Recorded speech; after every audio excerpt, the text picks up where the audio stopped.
আজকের ভিডিওতে থাকবে সাজগোজ, পাহাড়, সমুদ্র আর মন্দির। সবাইকে তোমরা কেমন আছো? আমিও ভালো আছি।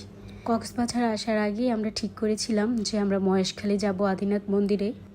এই দিনটা ছিল আমাদের কক্সবাজারের লাস্ট দিন। সকাল সকাল ঘুম থেকে উঠে স্নান করে নিলাম। তারপর তোমার দাদা স্নানে গিয়েছে, এই ফাঁকে আমি সাজগোজ করে নিচ্ছি। আমার খুব পছন্দের একটা ব্র্যান্ডের একটা টোনার, একটা ময়শ্চারাইজার, একটা সানস্ক্রিন ব্যবহার করি আমি। তোমরাও চাইলে করতে পারো। একদমই অথেন্টিক, যাদের মেস্তার সমস্যা, ব্রণের সমস্যা, সব কিছু সমাধান পাবে এইগুলোতে। তারপর একটা কম্প্যাক্ট পাউডার লাগিয়ে নিচ্ছি যাতে না ঘামি।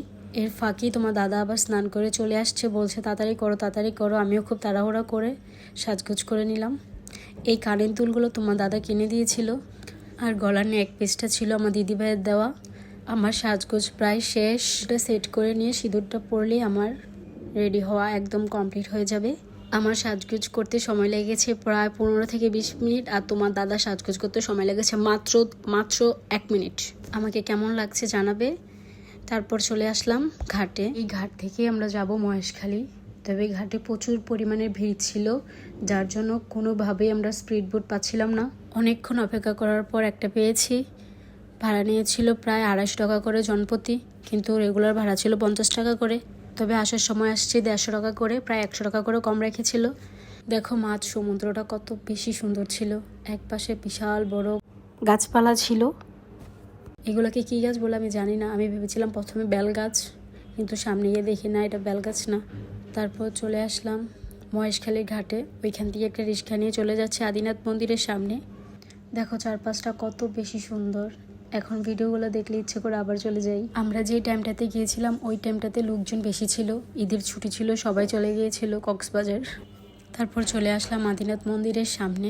আগে থেকে ঠিক করা ছিল পুজো দিব, তাই খুঁজতেছিলাম কোথায় পুজোর জিনিসপত্র পাবো। এখানকার একটা সুবিধা অনেক ভালো ছিল, একটা পুজোতে যা যা লাগে তার সব কিছুই ওখানে থাকে, মানে রেডি করা একটা ভোগ থাকে।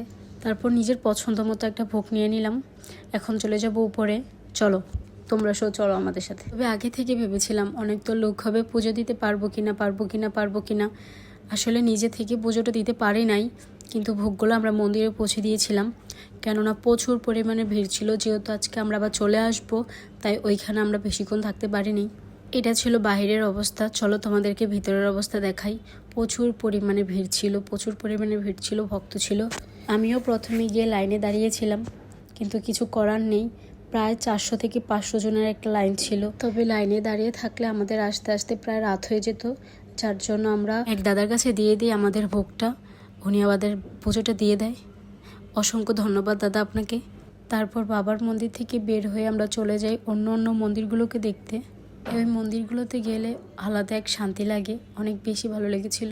তবে এই সিঁড়িগুলো প্রচণ্ড পরিমাণের গরম ছিল, যার জন্য চাইলেও শান্তভাবে নামতে পারি নাই। তারপর আমরা চলে যাচ্ছিলাম রাম সীতা মন্দিরে।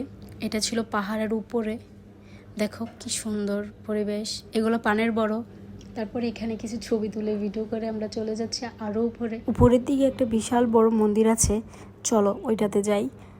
ওইটাকে কিসের মন্দির বলে আমি জানি না, কোনো ঠাকুর ছিল না। তবে এই মন্দিরের চারপাশে দেখেছিলাম যে ধূপ, আগরবাতি, মোমবাতি জ্বালানো, কিন্তু এটা কিসের মন্দির বা এটা কি আমি জানি না। তারপর শান্ত মনে পাহাড় উপভোগ করছিলাম। তবে হ্যাঁ, বলবে কেমন লেগেছে আজকে আমার ভিডিওটা। আজকের মতন এখানেই টাটা, সবাই ভালো থাকবে।